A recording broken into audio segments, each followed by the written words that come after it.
Hello, welcome back to my channel, or welcome if you're new here. My name is Dani, and today I'm going to do the review of Goddess in the Machine by LORA BETH and also show you everything that came in the August Owlcrate box. We're going to start with the book, but if you want to skip to the box, you can get a timestamp in the description.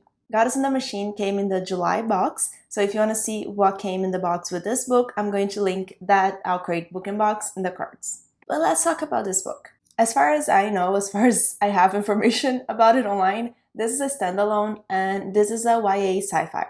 It tells the story of Andra. She lived in Earth, but Earth is dying and it's overpopulated, so people are starting to get on ships to colonize other planets. So she's put in cryogenic sleep and she's supposed to wake up with her whole family 100 years later in this new planet that they discovered that already started to be colonized.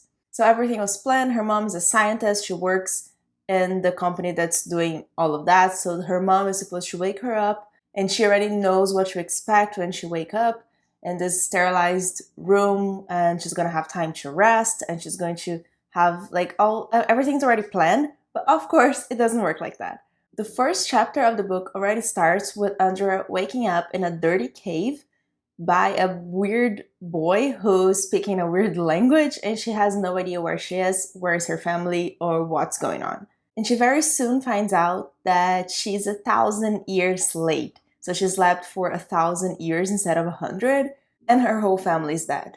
To make matters worse, everyone in this place where she woke up calls her a goddess. They consider that everything that's related to technology is magic. They call robots angels. So everything is magic for them. And she also learns that she's not the only goddess. So she wants to know more about the other goddess and what happened to them. So this boy that wakes her up, he's called Zaid. I don't know exactly how to say it. It's a different language, but we're gonna go with that. He's called Zaid, and he and this other boy joins Andra to help her find about the other goddess and what's going on. But also he has other motives. So all of this beginning of the book, everything from her waking up, finding out everyone is dead and 1,000 years passed and she doesn't know where she is, and this boy who speaks this weird language but you can kind of understand it. This was all so cool and so intriguing, and then it went downhill from there for me. I started disliking this book when we got to Zaid's point of view chapter. So the thing is, like I said, he speaks this other language. And this other language is, of course, based in English. We kind of understand what he's saying. There's some words that, like, by the middle of the book, I knew what they meant, or at least I knew the context. I could understand what he was saying. But his whole chapter is written in this language. And the best way that I can explain what that meant for me reading this book was that it was exhausting. I couldn't just get in the story and enjoy what was going on because I had to quickly translate in my head what he was saying, and in the whole chapter. I understand if the boy speaks that language, but I really don't understand why the author made the decision to write the whole chapter that way. I already mentioned it a little bit on my wrap-up, but I think this is just not accessible enough because of the way that it's written. And I would never recommend this book to someone who's just learning English or who wants to practice reading in English, because it's not accessible for that.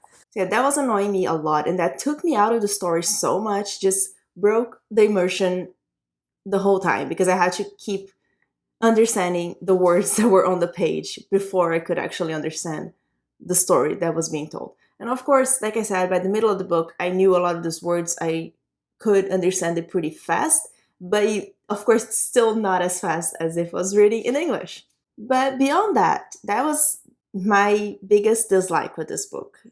And I know that I've read reviews online and I know people enjoy that language, enjoy that it was written like that, but for me, it was just breaking the immersion and it taking me out of the story and just exhausting. But beyond that, I think that the relationships of these characters happened too fast. It was just too rushed. She woke up in this complete unknown place with her whole family dead, and she makes all types of relationship, good and bad, way too fast. And was everything so rushed that I didn't get to know these characters. I didn't connect to them. I honestly did not care what was going to happen to them, and I wasn't worried either. Like I wasn't. There was no high stakes in this book. I was never worried someone was like something bad was going to happen to them. And if it were to happen, like I got to a point that I didn't care anymore. I also felt like their motivations in this book were not very well explained. Like there's some situations that either Andra or Zay they would make a decision to not tell people about something, and they wouldn't have a good explanation for why they weren't telling people about those things. That just spiraled out of control because of miscommunication and just everything that was going on and no one knowing what was going on. That it annoyed me really, really like a lot.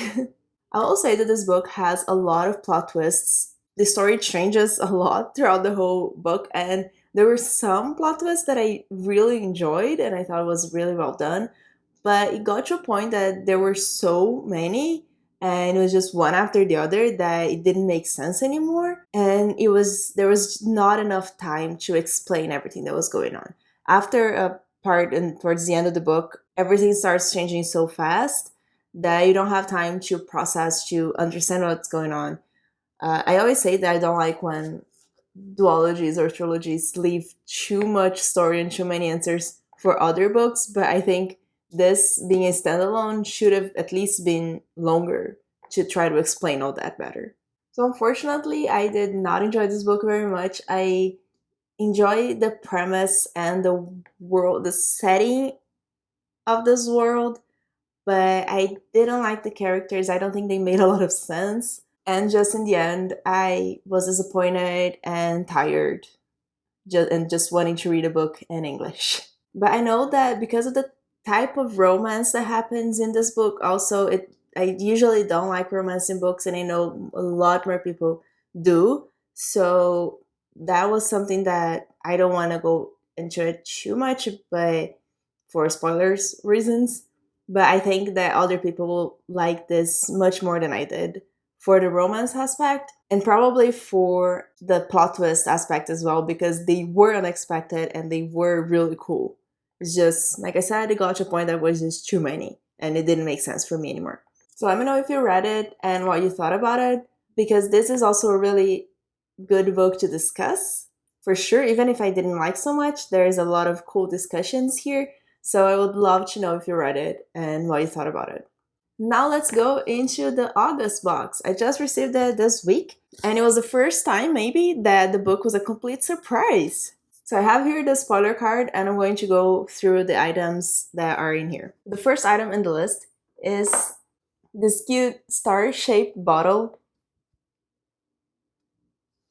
that's filled with push pins. I love this bottle so much. I don't have like a cork board to use the pins, but they're really cute, and I am thinking of maybe I have this other bottles here that I put like water with food coloring, so it looks like potions, and I think this one would be so cool to put like yellow water in it to look like a star. I don't know, I think it's really cool. I don't think I'm going to use the pins inside, but I love this idea and I thought it was really, really cute. And this one was designed by the team Owlcrate. And the next item is this bandana that is inspired by Strange the Dreamer. So it says the dream chooses the dreamer here, and it's like a different green blue color that I really like. And I think it's gorgeous. It looks really cool, but I don't know exactly how I'm going to use it.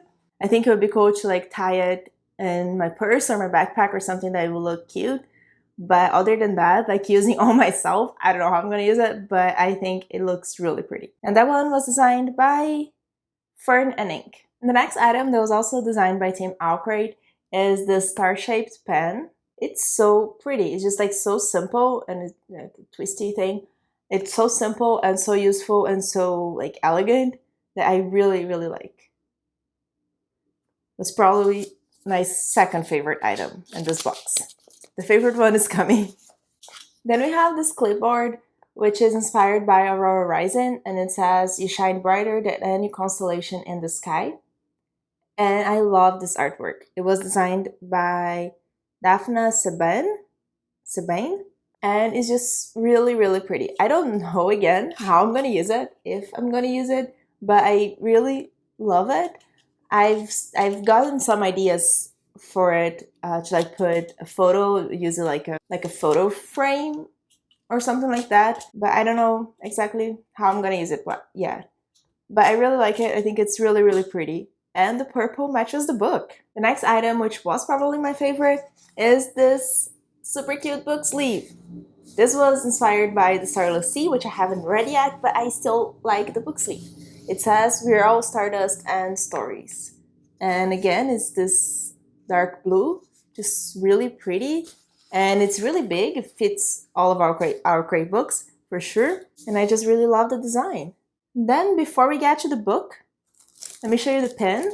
It's one of my favorite pins also. It's like a lotus flower with all purple and blue. And it's just really, really pretty.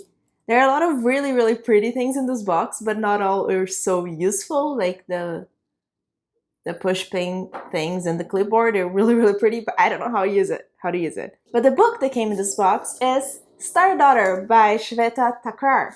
And I've heard a few cool things about it, but honestly I haven't heard a lot. And I've seen it online, but I was complete surprised that it would come in Owlcrate, but I'm very excited to read it next. So my next Owlcrate book and box review is going to be of Star Daughter. So from what I understood of this story, this girl, Shital, she is half star, half human. So her father is human, and she accidentally hurts him, I think, or he's accidentally hurt somehow. And she needs to go to the stars and to take part in a competition that's gonna make her a full star, so then she can heal him. And she meets her mother there because she's a star. I have no idea what to expect of this book, but I'm intrigued. And this cover is just so gorgeous. And we have purple sprayed edges. Like I said, the purple matches here. The actual book is black under the dust jacket with silver writing. And as always, it's signed by the author with a silver pen that I love. I'm very excited to read this book soon. What else came in the box? We have the author letter, and we have the sneak peek for the next box, which is going to come with a blanket. I have this blanket from the photo, and I love it, and it's going to come with a new one. And we have the booklet. Here you can see the difference in the original and the Owlcrate covers. Owlcrate made it all purple, and the original is yellow. I really like both of them. I think it's cool if, the original also has gold text, and Owlcrate has silver. I really like when Owlcrate changes it enough that you can see that it's an exclusive cover, but it's very pretty, because some of the covers that they change completely, I don't like so much, like Scavenge the Stars. But I really like this one. And I'm very excited, like I said, to read it soon. So if you want to see my review of this book, do subscribe, because it's going to come at some point this month and probably next month. And let me know if you've heard of it and which was your favorite item that came in the box. Remember also to like this video, and thank you so much for joining me. Bye!